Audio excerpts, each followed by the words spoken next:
In the rugged hills of Gilead, where the wind carved patterns into the stones and the air smelled of olive trees and scorched earth, a man was born who would carry the weight of rejection and destiny alike.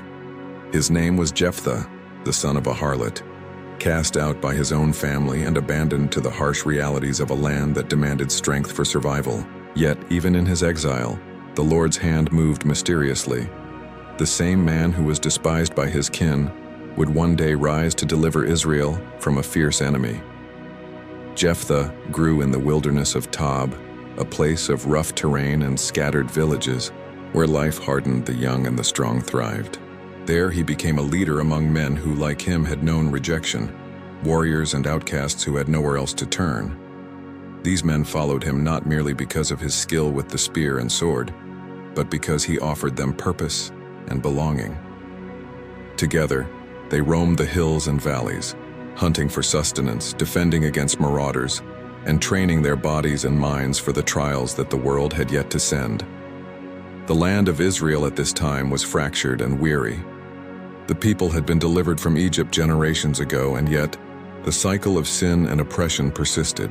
And the children of Israel did evil again in the sight of the Lord, and the Lord delivered them into the hands of the Philistines and into the hands of the children of Ammon. Judges 10:6. The nation, disunited and distracted by internal strife, lacked leaders who could rise with both courage and wisdom. In this void, the exiled Jephthah awaited the call that would define his life. Far to the east, beyond the Jordan River, the Ammonites gathered strength. Their king, a man ambitious and confident in his claims to ancient lands, eyed the fertile plains of Gilead with longing. He sent emissaries to the elders of Israel, demanding restitution for territories supposedly taken unjustly during Israel's exodus from Egypt. "Give me the land that you have taken from my possession," they demanded, invoking history as a weapon of claim. The elders of Gilead, aware of their inability to muster sufficient forces, turned reluctantly to Jephthah. The man they had once spurned, whose name they had scorned, now stood as their only hope. "Come, be our commander," they implored, "and fight for us against the Ammonites." Jephthah's heart, weighed by past rejection, felt both the sting of their earlier disdain and the pull of responsibility. He reminded them, "Did not you hate me and expel me from my father's house? Why have you come to me now when you are in distress?" Judges 11:7. Yet he did not refuse outright. The gravity of Israel's plight stirred a sense of duty in him. He demanded a solemn promise. If he led them to victory, they would make him their head and ruler. The elders swore an oath before the Lord, binding themselves with words that carried eternal weight, for in Israel, an oath before God was not lightly taken. Before drawing his sword or marching his men to battle, Jephthah sought a path of reason and diplomacy. He sent envoys to the king of Ammon asking, "What do you have against me that you have come to fight against me in my land?" Judges 11:11. The king's reply was steeped in the narratives of history, claiming that Israel had wrongfully seized lands during their journey from Egypt. Jephthah's response was deliberate and meticulous. He recounted Israel's history from the Exodus, detailing their travels through Edom and Moab, their conquest of the Amorites, and the land's rightful possession by the people of Israel. "The Lord, the God of Israel, gave it to us," he explained, emphasizing that the land was not taken by deceit or force, but through the guidance of divine providence. He challenged the Ammonites. If they truly doubted Israel's claim, let their God, Chemosh, defend their land. Yet the king of Ammon would not heed reason, pride blinding his judgment. As the envoys returned, Jephthah prepared for war. The Spirit of the Lord came upon him, filling him with strength and courage beyond mere mortal endurance. Before stepping onto the battlefield, he made a vow, spoken aloud with the fervor of a man confronting both God and destiny. "If you will indeed deliver the people of Ammon into my hands, then it shall be that whatever comes out of the doors of my house to meet me, when I return in peace from the people of Ammon, shall surely be the Lord's, and I will offer it up as a burnt offering." Judges 11:30-31. These words, simple in utterance yet weighty in consequence, would come to define both his triumph and his tragedy. The battle against the Ammonites was swift, merciless, and decisive. Jephthah led his outcast band of warriors with precision, striking fear into the hearts of the enemy.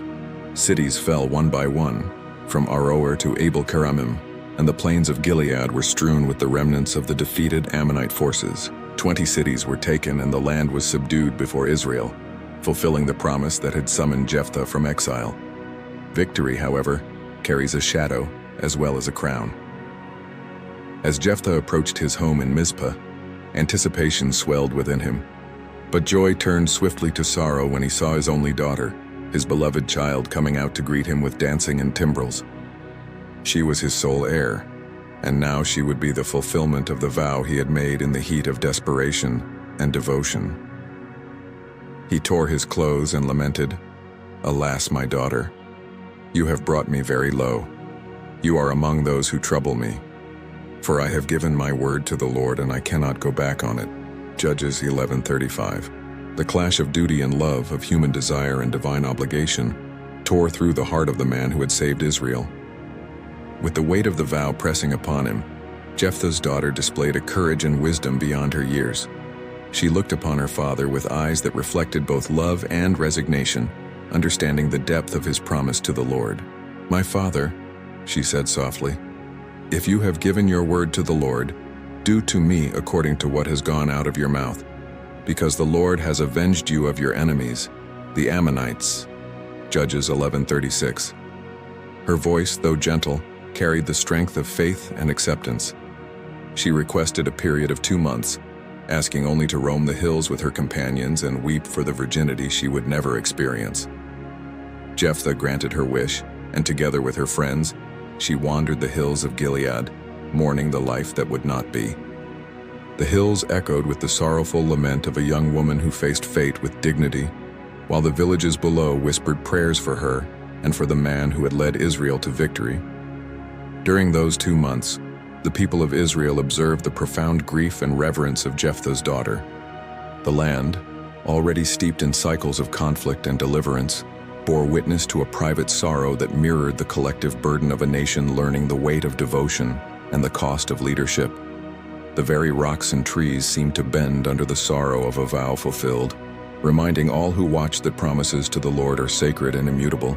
At the end of the allotted period, Jephthah's daughter returned home serene and composed. Though her fate was sealed by her father's vow, she approached him with a heart unbroken in spirit.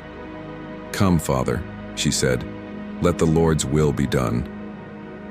Jephthah carried out the vow as he had sworn, offering her in a manner consistent with the sacred promise.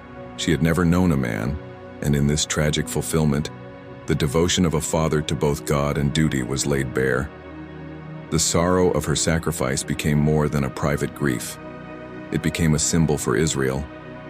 Each year, the daughters of Israel commemorated her lament for 4 days, traveling to the hills and mourning the loss of Jephthah's daughter, a testament to the solemn weight of vows and the intertwining of human emotion with divine service. And it became a custom in Israel that the daughters of Israel went yearly to lament the daughter of Jephthah the Gileadite 4 days in a year. Judges 11:39. Through this act, the story of Jephthah and his daughter transcended individual tragedy. It became a narrative of devotion, of obedience, and of the profound consequences of words spoken in haste or fervor. The nation reflected on the delicate balance between human desire and sacred duty, understanding that true leadership often demands sacrifice, not just of self, but of what one holds most dear. Jephthah's role as a deliverer did not end with this tragedy. For 6 years, he served as judge over Israel, wielding both wisdom and strength to guide a people often swayed by fear, disunity, and external threats. During his tenure, he navigated the fragile alliances and rivalries that marked the social and tribal structure of the Israelites. He was a leader forged in exile, tempered by loss, and bound by an unwavering commitment to justice and duty. Yet even in leadership, conflict followed. The men of Ephraim, a neighboring tribe, felt slighted for having been excluded from the battle against the Ammonites. Their pride and jealousy ignited a confrontation that would test the resolve and military acumen of Jephthah once more. They accused him of acting without regard for their participation, their voices rising in anger and indignation. Jephthah responded not with fury, but with reason and resolve. He mobilized his forces and met the Ephraimites at the fords of the Jordan. In a battle both strategic and merciless, Jephthah's forces triumphed. The Ephraimites attempted to escape, but the secret of their identity was betrayed by their speech. They could not pronounce the word shibboleth correctly, and thus were caught. 42,000 men fell that day, a grim reminder that judgment, like mercy, is often intertwined with divine justice. Judges 12:5-6. This conflict, though brutal, underscored Jephthah's ability to maintain order, to navigate tribal pride, and to enforce justice without wavering from his commitment to the Lord. His life was a study in contrasts: outcast yet ruler, father yet witness to tragedy, victorious yet sorrowful. Each chapter of his life bore the indelible mark of both human frailty and divine purpose. The legacy of Jephthah is layered and profound. He emerged from the margins of society to deliver Israel, a man once rejected, now celebrated as a savior and judge. Yet his story is not merely one of triumph.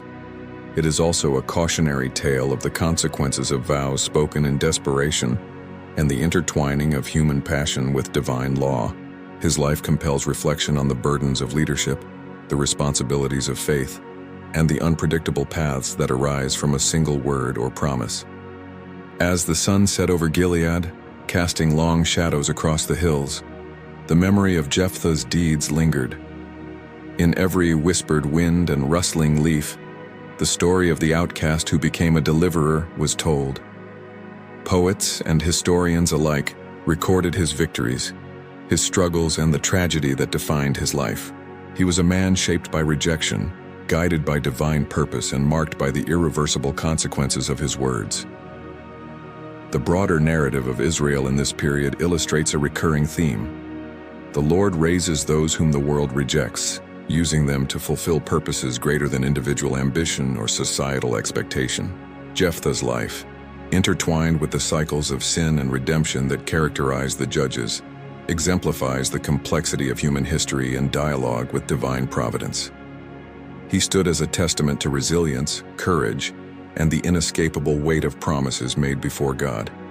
Even after his death, the lessons of his life endured. Leaders reflected on the balance of mercy and justice. Warriors remembered the costs of conflict, and the people commemorated his daughter's lament, preserving her memory as a symbol of devotion and the human cost of divine service. Jephthah's story reminds all who hear it that heroism is rarely pure triumph. It is an intricate weaving of victory, sacrifice, sorrow, and enduring faith. In contemplating Jephthah's life, one sees a pattern that transcends history. The marginalized can rise, the despised can lead, and the consequences of decisions, spoken, written, or vowed, can ripple across generations. His tale is not only a historical account but also a mythic and theological narrative, illustrating the interplay of human choice, divine intervention, and the inevitability of consequence. From the hills of Tob to the plains of Gilead, from the battlefield against the Ammonites to the sorrow of Mizpah, Jephthah's journey encompasses the full spectrum of human experience. His life reminds us that courage is often born in exile, that wisdom may arise from those deemed unworthy by society, and that devotion to God carries both reward and price. As the winds of history whisper through the valleys and the stones of ancient Israel remember the footsteps of the faithful, Jephthah's legacy remains. It is a story of an outcast who delivered a nation, of a father's love bound by sacred vows, and of the enduring complexities of leadership and faith. In every shadow and every dawn, the echoes of his life continue to teach, warn, and inspire. The story of Jephthah, the Gileadite, is thus woven into the eternal tapestry of Israel's history, a legend of valor, sacrifice, and the inexorable interplay between man and the divine. Hit that like button, subscribe, and turn on the bell. More Bible figures await.